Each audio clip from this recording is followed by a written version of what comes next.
to this show, but let's get into it. Yes, we do have an update on matches for All In, as well as the not at all thrown together women's four-way that came about on Dynamite, which we'll get into. I think there's arguments for and against whether there's really a build to that match or not. Dave Meltzer in the Observer today provided us with an update on what's going on. He mentioned Jericho versus Will Ospreay was a rumored match for All In. John Moxley, Claudio, and Wheeler Yuta against Eddie Kingston, Orange Cassidy, and a partner. And it was also noted, and this is the keynote, JP, that Kenny Omega versus Konosuke Takeshita, so the singles match that they've been building for Kenny Omega, albeit with somebody lower in the totem pole, but, a singles match for Kenny Omega. No, it's actually taking place at All Out. Dave believes this might, we'll see how if the events on Dynamite fall into place and whether that turns out to be true. And apparently the plan is a 6-man tag, otherwise known as a trios match. Sorry, JP, to say your swear words. With Kenny Omega, Hangman Page, and Kota Ibushi against Konosuke Takeshita, Jay White, and Juice Robinson. Further reported I've seen today, and I've seen Joe Lanza say this outright, that until the Young Bucks re-sign their contracts, the initial plan for All In was for it was for Hangman Page, and the Young Bucks to take on whatever the Dark Order faction is in Ring of Honor. All of that lot with Bray Wyatt's miscellaneous mates. Apparently that was the plan, and this is the correction to that. Basically what we're seeing is that now that they've re-signed their contracts, instead we're getting FTR versus Young Bucks, but Kenny Omega, Hangman Page, and Kota Ibushi versus Takeshita, Jay White, and Juice Robinson are All In. Gotta save the big stuff for All Out, mate. Yeah, we do, don't we? And nothing says big stuff than a couple of very hastily chucked together mismatched teams in trios matches to build to the really big show. Which, by the way, if they're such great fucking fans, why haven't they only sold out half of the cunting stadium, half of the cunting arena? And I use that word cunt because I know there'll be some Americans who don't like it. Suck it up. It's a fucking big boy word. Like, I fucking hate this shit. I really do. This is cheap, lazy shit, throwing people together. Against the wall. Like, we don't have a proper Moxley match. We don't even have a proper, God forbid we get Will Ospreay versus Kenny Omega. I suppose we have to save it for the sacred, precious ground of New Japan, of which I've got strong thoughts on that shit show later on here as well. And then we got Kota Ibushi, who's struggling to do a fucking moonsault off a fucking Stanford Gleat or whatever the fuck it is he's doing. God's sakes, I could care less about these two. These are piss break matches for me. This is what they are. Because they have no stakes and they have no fucking meaning. This is lazy. Not to mention the women's booking, which is nigh on shocking, if not entirely fucking predictable on here as well. Yeah, I can't be remotely excited about any of these matches. Ian summarizes it in our comments best. All In is all about the road to All Out. Because God forbid the precious Chicago fans can't go somewhere without having their own proper matches, can they? Jesus Christ. This is the biggest crowd they'll ever do. And these boys are petitioning to do trios matches, which tells me a lot of what I've kind of thought about them at the moment. I've had that today.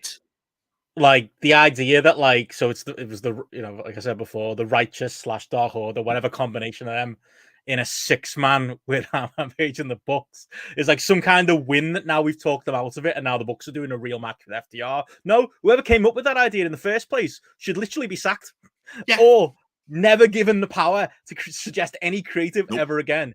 If we wasted all that time because that was the plan match, only to now to switch it and come up with this hodgepodge 6-man instead, for the sake of, because that's the argument, because I've heard it all today on Twitter. The argument is, well, Omega Takeshita, you need to save something for All Out. As you've rightly pointed out, All Out is 10,564 is the setup they've got. 8,729 tickets have been sold. That's a good percentage of that number. I know they can expand it, but it's not like this show is dying on the vine. All In, on the other hand, I literally, it's Americans. That's all I've had today. You just don't understand the gravity of running Wembley Stadium in front of 80,000 people. Like, this is not a regular AEW pay-per-view. And this is not an excuse to be like, well, tickets are already sold for that one, so let's get All Out going. Tickets have been sold because people believed and bought tickets to this because it was going to be the biggest AEW show of all time. Scratch that. Based on the numbers you said before, biggest wrestling show of all time. And this idea that it's like, oh, we don't need to do a Kenny Omega singles match on that. We can last minute shuffle it around and we can throw them on All Out instead because that needs a match. Like, the fact that we're even at that point is ridiculous. It shows incompetence, a lack of forethought, a lack of planning. And if you did have a plan, it was a bad fucking plan. There is absolutely no excuse why this pay-per-view is coming up. And we're talking about Hangman Page and Kenny fucking Omega being in a trios match at the biggest AEW show of all time. Hangman Page should have been in a feud for the last fucking 8 weeks or 6 weeks or however long it was to set him up for this big match. You book it all. You can plan it. I don't care that like there was a Blackpool Combat feud that you had to blow off of Blood and Guts on that particular Dynamite. You booked that Dynamite. You know when it was. I don't care that All Out is the week after All In. You booked that show. You can eat the loss of, well, that show's going to be slightly less important than our biggest show of all time. That's just the way it's going to absolutely have to be. Hangman Page should be in a program. John Moxley, we think, is in a program with Orange Cassidy. You fucking better be. But if it's leading to a multi-man, well, that's a failure as well.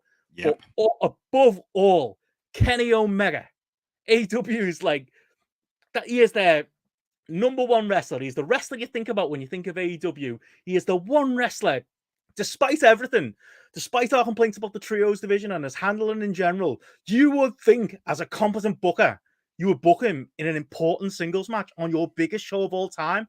And instead, this, I mean, I slightly disagree with it because I think the match itself will probably be good.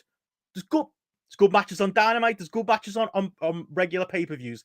This is not a regular pay-per-view. Kenny Omega should, even if you're after dragging, kicking, and screaming, should have been in a serious program that was paying off at this pay-per-view. And he's the only program he's in is now being paid off for All Out the week after. It is booking incompetence. It shows you the mess of things that has happened in the build to this pay-per-view that we're now throwing this together. You can sit out there and you can put all your headcanon together of, oh, well, Omega and Jay White had trouble in New Japan. And, you know, obviously there's the history of... Oh, they can fucking grow up with that shit. You're making that up. They haven't done that on TV because we're 3 weeks out and this is being thrown together as a match. Like, this is the biggest show they will ever do. And the planning has clearly not been there. The forethought has clearly not been there. And this just isn't good enough. This is good enough for a bog standard AEW pay-per-view. This should be bigger than that. This is stuff that I would expect to see on a Dynamite when they return to the UK. Because that's what a lot of this stuff is. If you think about what have Blackpool Combat Club been doing recently, multi-man matches, all over, generally tags and the rest of it, all over Dynamite for the last few weeks. So what they're doing here, another one. It's lazy because we like you're seeing rumored 2 trios matches there at the same time. I have to explain the idea about what is called a concept called the rest of the world. And when you're trying to grow a company, you should be trying to put your best foot forward.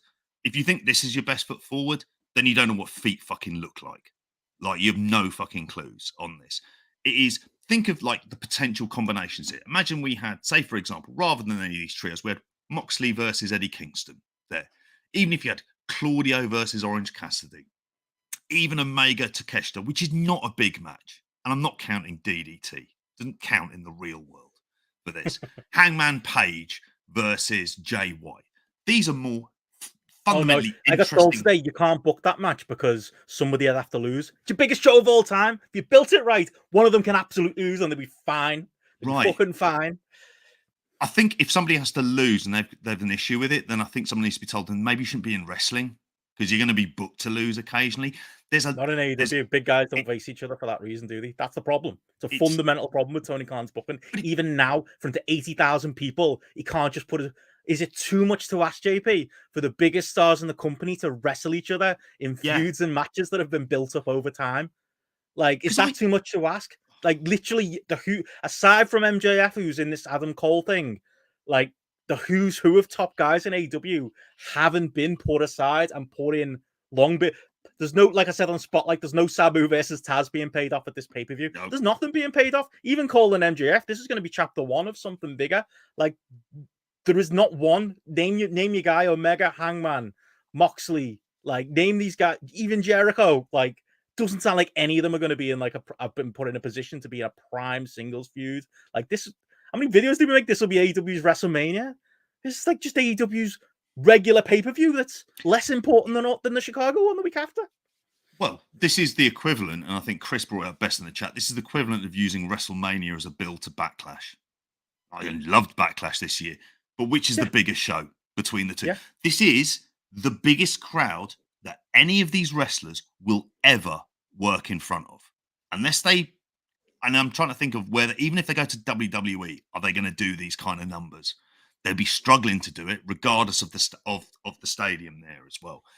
And also, just to say, I'm very, very, very, very tired of hearing things like the Young Bucks would put, it's almost like, oh, we have to wrestle FTR. Yeah, your EVPs, it's your fucking job.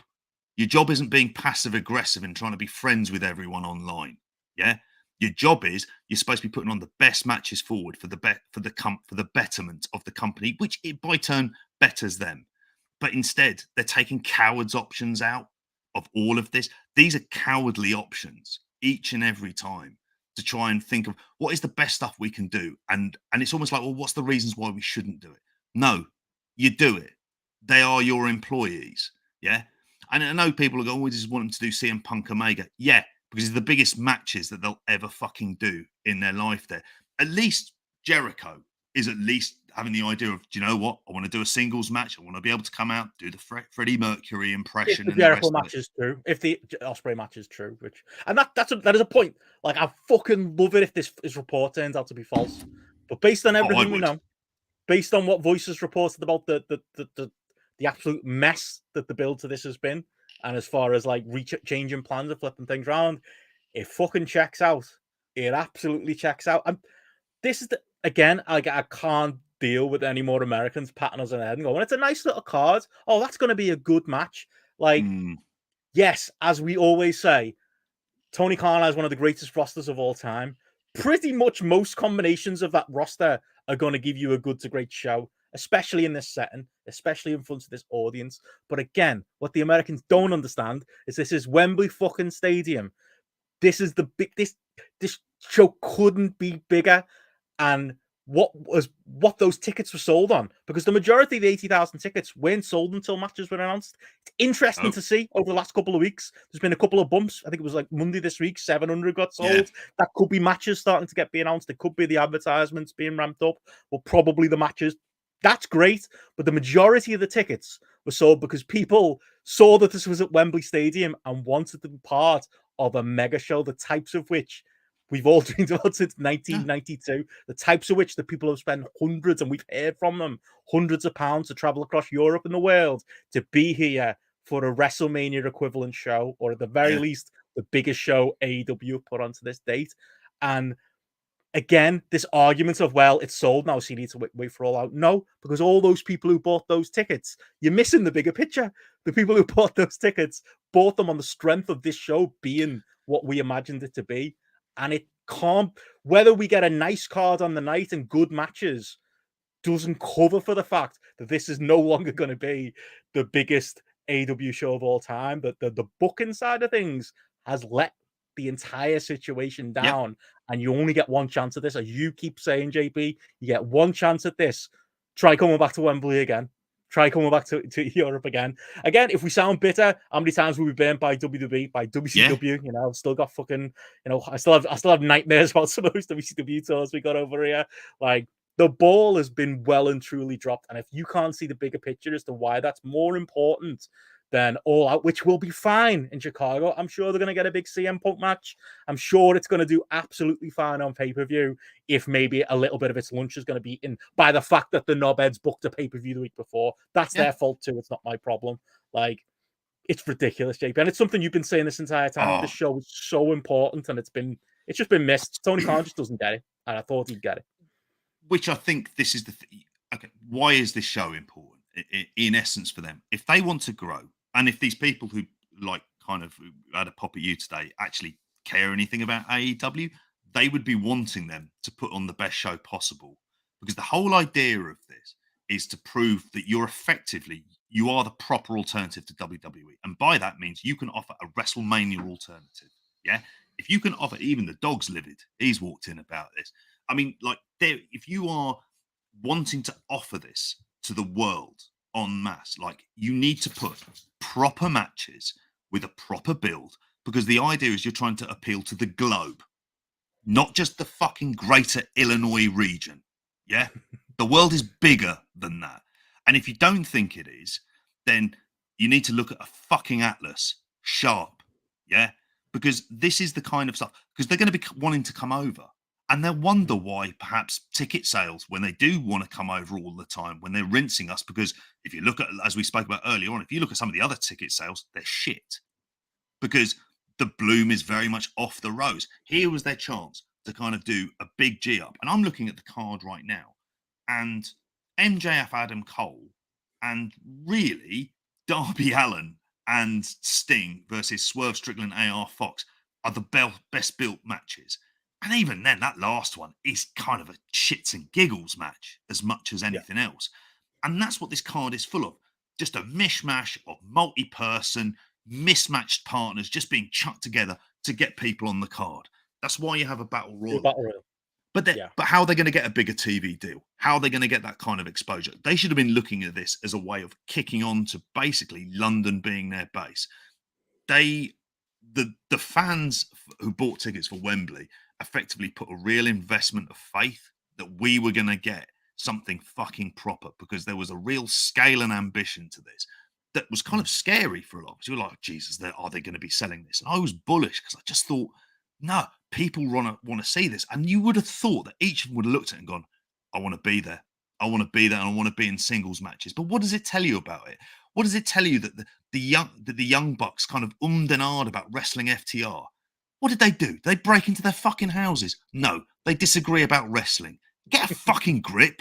Get a fucking grip. At least it's happening. At least it's happening. That's a big match. At least it's happening. But again, it feels like with a shotgun against their head and Tony Khan's in order to do this.